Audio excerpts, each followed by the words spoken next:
Before we get into today's stories, visit dreadsarmy.com to sign up for the Dread Weekly newsletter so you don't miss out on any updates.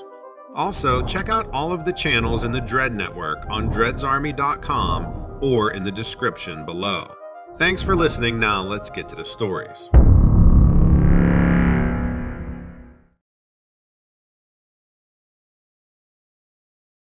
My grandfather, who, rest his soul, has now passed, used to work as a police officer and eventually a sheriff for well over 30 years of his life.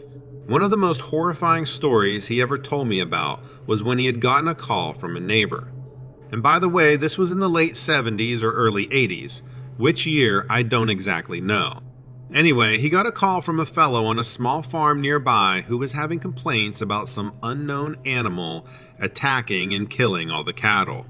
Upon arriving there to help, my grandfather said he was nearly attacked and killed by what he describes as a large upright dog that hid itself amongst the trees. He said it would jump down at his car, nearly tearing the engine out of his vehicle. He said it nearly took his life had he not shot in its eye and blown it out. At least that's what he told me. He always had a really hard time retelling the story. He would shake really bad and you could tell it really stirred him up. In fact, he didn't even like talking about it. And the only time he ever did is when I kept asking him to retell the story. I probably had him retell it to me at least 4 times. And guess what? The details never changed. His reaction was always the same. I think he suffered from mild PTSD from it, said he had never seen an animal like it.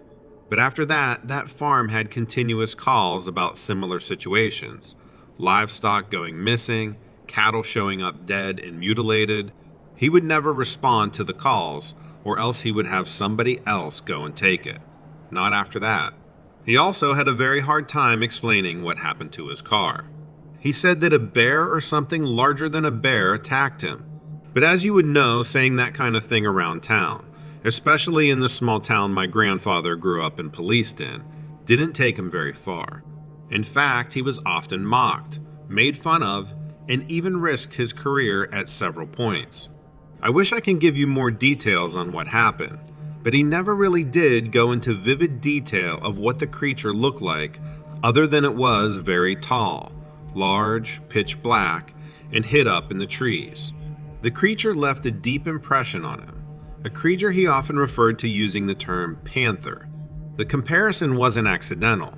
He observed that its movements were remarkably similar to those of a black panther, fluid and graceful in its agility, stalking through the shadows with a sort of haunting presence. He would tell me, though, that despite its panther-like agility and grace, the creature clearly resembled a very large dog. Its color was pitch black, an impenetrable shade that seemed to absorb all light around it.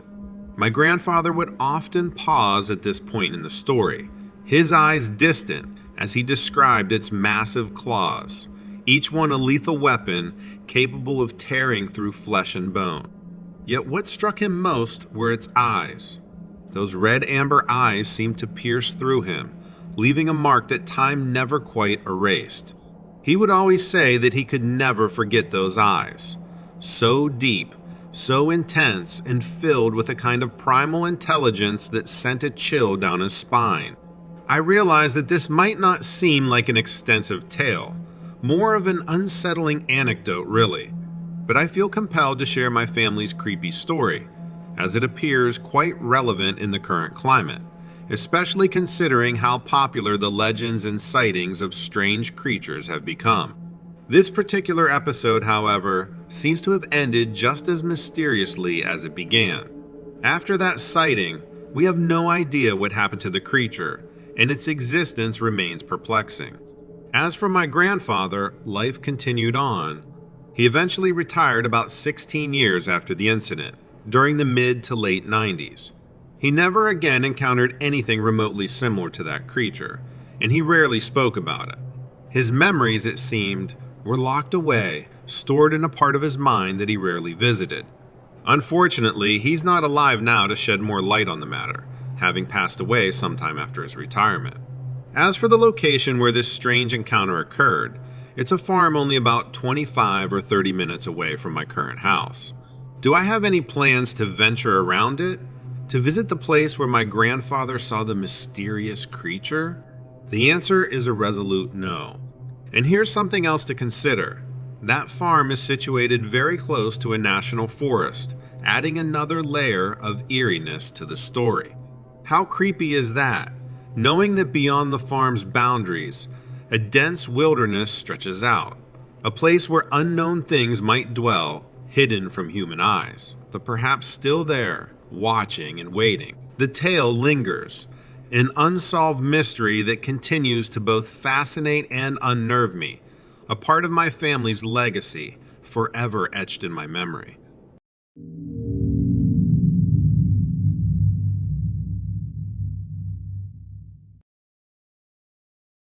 The gray dogs were always part of our lives. Growing up in the Southwest, you just accepted always hearing about them. They were just always there. You might get told by your parents to come in by a certain hour. Otherwise, the gray dogs might get you. You might find a wild animal who met an untimely end. You would hear that the gray dogs were always responsible. You might even see them, ducking behind rocks, hunting from behind the bramble. If you saw the gray dogs, you always headed for the other direction.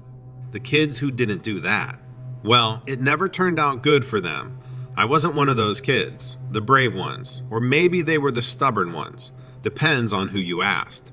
I did know a few of those kids though. Jalissa from 5th grade ran into the gray dogs. They terrorized her family's ranch for a while. I remember hearing about their livestock going missing and then turning up drained of blood. I remember the drawings of 3 dots, arranged like the points of a triangle. They populated Jalissa's notebooks for weeks. She couldn't get the shape out of her head, I guess. Eventually, I forgot all about her and what happened to her family. She got quiet, then distant, then altogether disappeared. So did her family. They moved, I guess. I didn't really think more about it. The old folks said it was the dogs that drove them out. I think by then, I was already rooted in my disbelief. You see, I wasn't going to break any of the rules and invite the wrath of the gray dogs into my life. But did I think they could be responsible for so many things? Did I think they could drain the blood of a cow or chase a family off their property? No, I didn't. They were dogs, dumb as coyotes, I thought. Later in life, I was visiting home for the holiday. All memories of Jalissa long gone by this point. Even in November, my hometown doesn't get much colder than 60 degrees. It's a good place to head to and visit when you want to escape the snow. I didn't expect that my car would break down a quarter mile from my destination. I didn't think I'd end up walking, holding my cell phone above my head, just trying to catch a glimmer of a signal. It was broad daylight and the walk wasn't terribly far. I figured that worst case, I'd get to my parents' house and have my vehicle towed. Before I made it there, however, the gray dogs appeared. I heard their chattering first, like teenagers giggling under the bleachers. Their high-pitched laughter drew my eyes to the sides of the road in the direction of the sound. I spotted their little heads and their long ears sprouting up from behind the hills of rock and foliage. I didn't understand why they were laughing. It was so off-putting because, well, dogs don't laugh. Was it because I was alone? Was it because I'd finally made it all the way back home? Right to the place that the dogs were waiting? Was it because of Jalissa? I say that I forgot her. But in reality, I just let her go. I let her drift away when she probably could have used a friend. But you don't think about those things when you're a kid. However, I think that the dogs might now be my karma. But of course, even if they were smarter than coyotes, dogs don't act like that. They aren't vengeful, they just happen to be there. And I just happened to be in their way. They came over the hill, suddenly descending on the road. There were 4 of them. Spines rose from their backs like barbed mohawks. Their eyes were bulbous and as animated as any man's. Their tongues were long and seemed to be prehensile. They curled and coiled in the dry air. Each long, tubular tongue seemed to reach for me like an outstretched hand. I ran as quickly as I could. I feared what would happen if those tongues stuck to my body. I'd be covered in the same trinity that decorated Jalissa's notebooks. The 3 puncture marks left by the dogs, a triangular stamp left in the place where they drained my blood. That's what they wanted, right? That's what it seemed like. They wanted my blood. I ran so fast that I ran straight out of my shoes. I ran until my socks were bloody. I ran until I couldn't feel my legs, and although the distance wasn't very far, I had to push myself to stay out of their reach. The dogs were fast. Even if there were only 4 of them, it felt like one was always at my heels. Another was always closing in at my side. They were surrounding me and urging me to run faster if I really wanted to escape. I did, of course. I crumpled onto my parents' porch and my folks came out yelling louder than I'd ever heard. The dogs scattered. They're fearful like other creatures, I guess. That doesn't mean they're to be underestimated. We drove together back to my car. As we raised it onto the trailer, the dogs came again. They weren't done with me.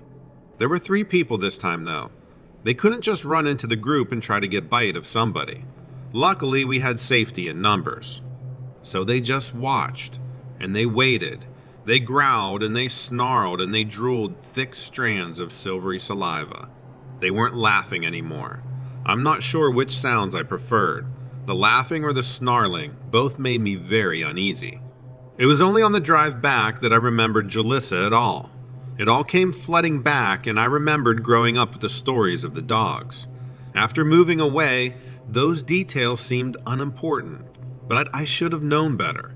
Now the last thing I'll do is forget those dogs. I've made that mistake once already, but never again. The longer they stay on my mind, the clearer the truth becomes.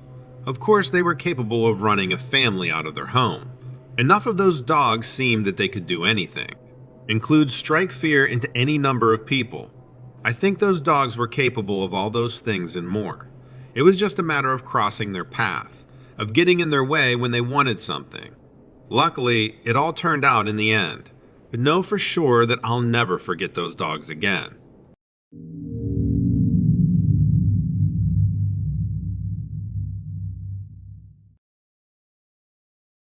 Something had been stealing from the park for weeks. Visitors were reporting belongings swiped from campsites. Members of the park service were losing personal items, even things that were set down for just a second outside, or left near an open window in the office. We always imagined that the culprit was human. We never entertained another possibility. Raccoons and magpies swipe little trinkets, sure, but not at a rate like our stuff was disappearing. We convinced our supervisors that a new security system was essential. Maybe we couldn't do anything about the campers losing their pots and pans, but we could at least secure the perimeter around the office. A date was set roughly a week away, and we eagerly awaited the night that we would catch our thief in the act. We expected it was a squatter hiding somewhere in the park, avoiding our patrols and harassing our visitors. It was natural that we wanted them gone. But it didn't take us a week to discover the truth. It didn't take long at all for each of us to realize that what we were dealing with was far from natural. A loud metal grinding came from the parking lot one night. Something like a gunshot followed. We jumped to our feet and moved as quickly as we could. There were no visitors in the park, so no one was in danger, but the clamor was loud enough that we imagined the windows of our vehicles being smashed. It sounded like a sledgehammer had bounced off of the hood of someone's car. When we got there, that wasn't what we found. The vehicles were all in perfect order. But at the far end of the lot where our industrial-grade dumpsters were placed, something had moved. Something had toppled. An entire steel dumpster had been yanked onto its side. Its open top was flush with the pavement now, spilling out the garbage we'd collected throughout the week. We exchanged reasonably confused looks. What could be large or strong enough to turn one of those things over? A group of us could barely push them around when they were on wheels. Then came the shriek. It pierced our skin and shook our organs. My entire body went cold. Looking between the rest of the rangers around me, I knew they were feeling the same way. We were ghost-faced and wide-eyed.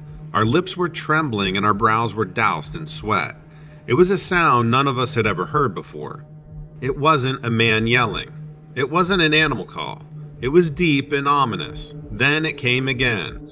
This time the sound sent us running. We scattered. A few of us ran toward their vehicles, recognizing them as the nearest forms of shelter. I hadn't brought my keys from the office. I headed that way instead, but I wasn't alone in my movement.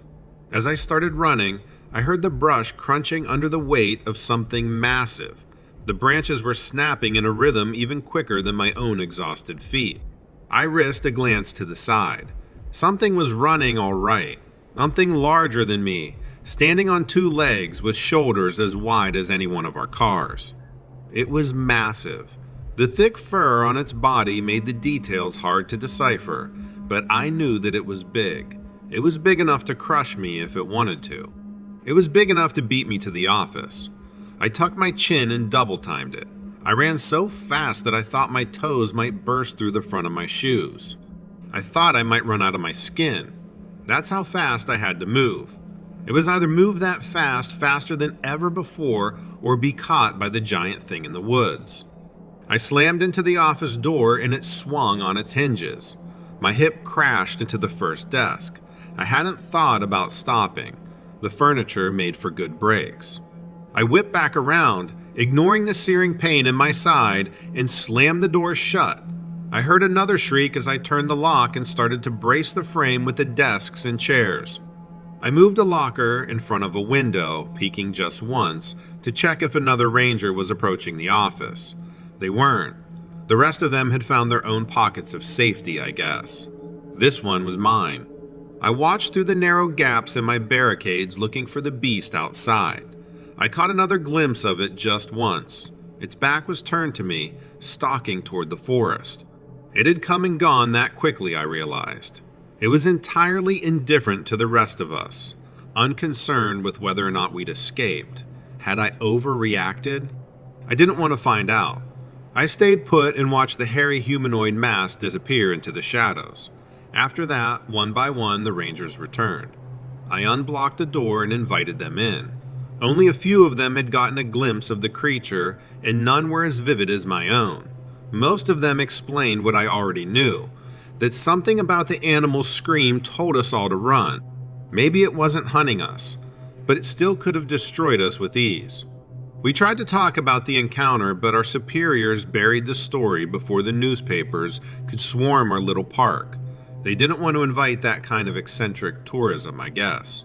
I wanted to invite a hunter. I wanted someone to track the thing down and eradicate it so I could feel safe at work again. That never happened, but the creature never showed up again either. Maybe it knew about the cameras we'd installed. Maybe it had a close enough encounter with humankind to last itself a lifetime. All I know is that it went away. It went away, and don't you know? The stealing stopped.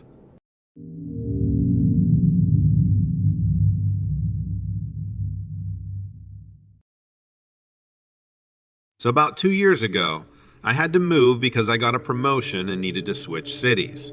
I moved from Chicago to San Francisco. I'm a single parent, so it was difficult already, but my kids had a hard time adjusting to the city. It was completely different. Money was tight, so I had to rent a small apartment, and the goal was to only be there for a few months. No longer than a year, until I could upgrade us to a better one. It wasn't much of a place, but it was good enough. There was a kitchen, a bathroom, and my kids shared a room while I slept on the couch. We were there for a few weeks when one of my kids began waking me up in the middle of the night because they were having nightmares. This was unusual, but I thought it was just stress. She would talk about a tall man who wouldn't let her sleep. Like I said, weird, but stress does things to kids. My oldest child was struggling to sleep too, but just said she didn't feel tired. I thought it was jet lag. A week or so later, I came home from work in the early afternoon. I get home before the kids do, so I try to make them their snacks. I was in the kitchen when I heard what sounded like footsteps behind me. There was nothing there, but I thought maybe I heard the neighbors. I turned on the stove and suddenly, it was like I was shoved. My sleeve caught on fire, but thankfully I wasn't hurt. When my kids came home that day, my youngest was pale and shaky and had a fever. She spent the whole night screaming and yelling about the tall man. Throughout the night, things just got weirder.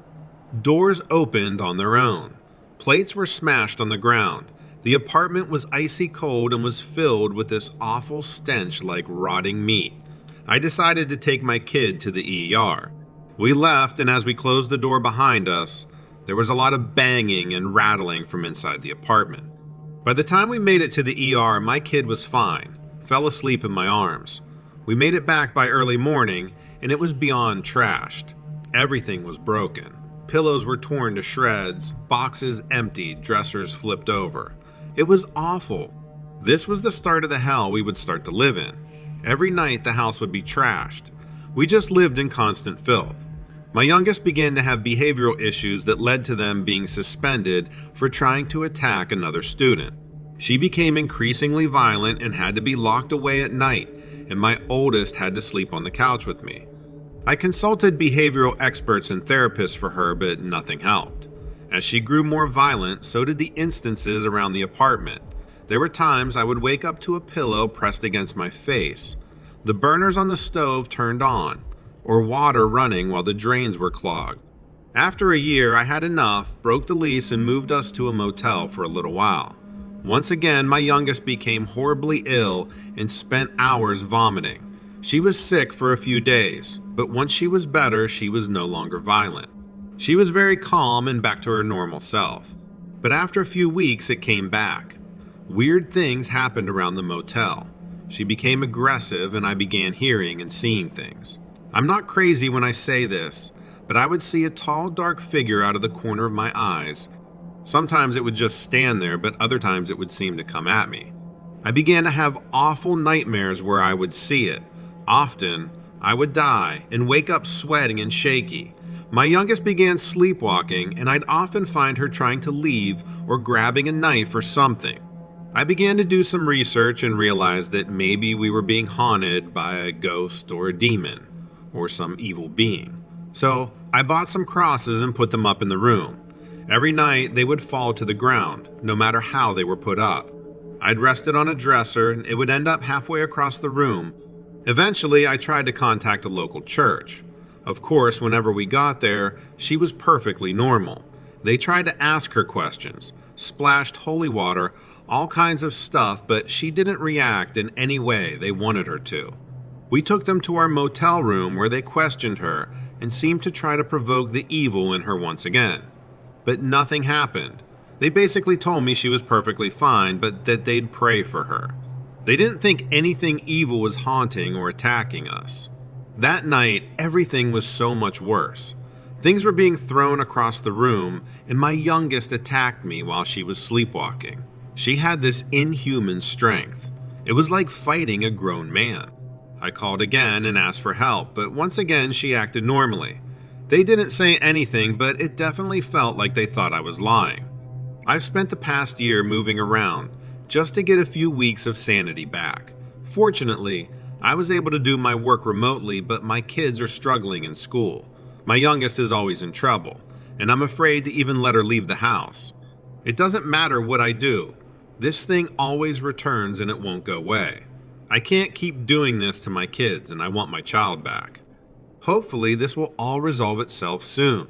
Let me know if you have any suggestions.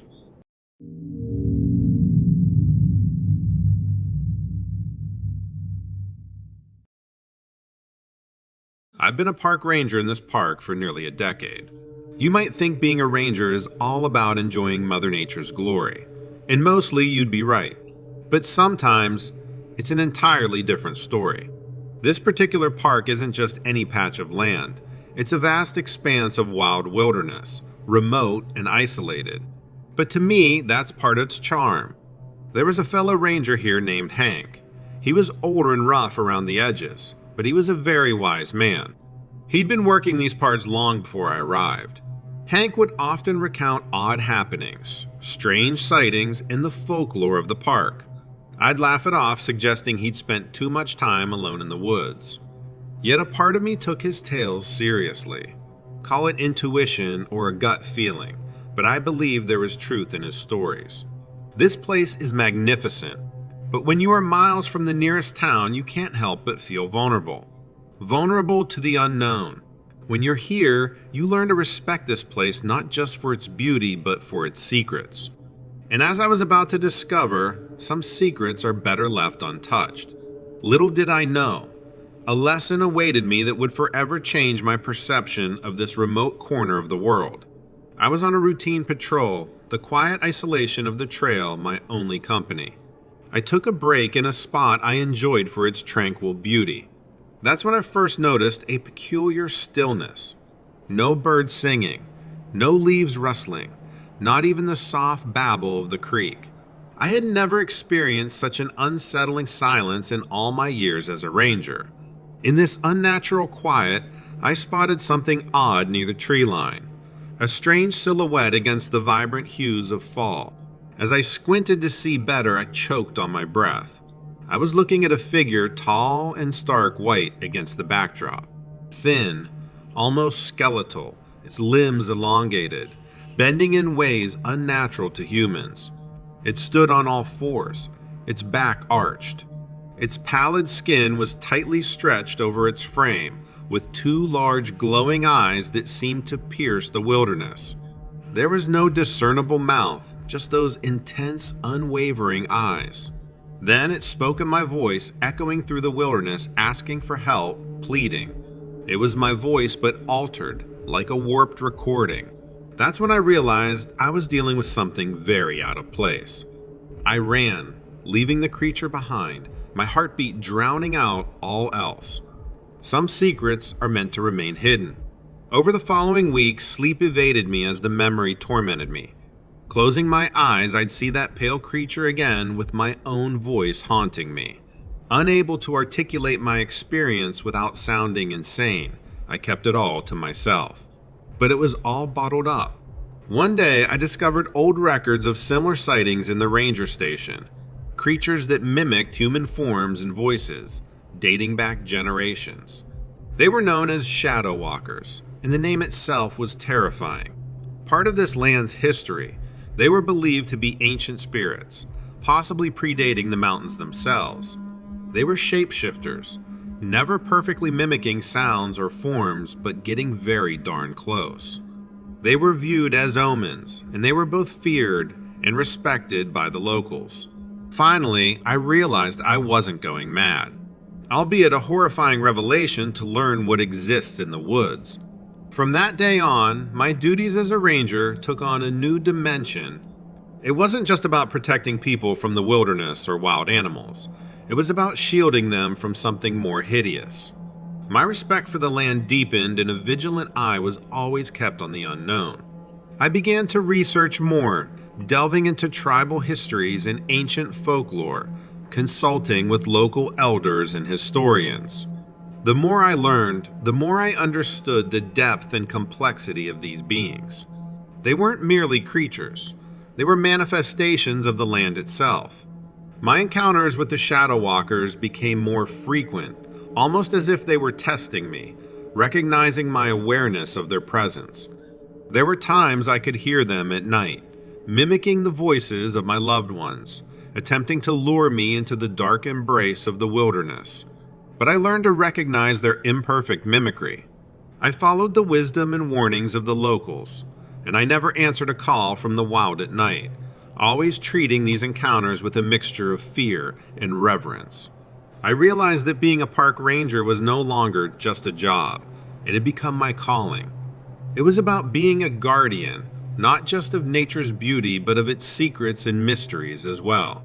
My conversations with Hank took on new meaning.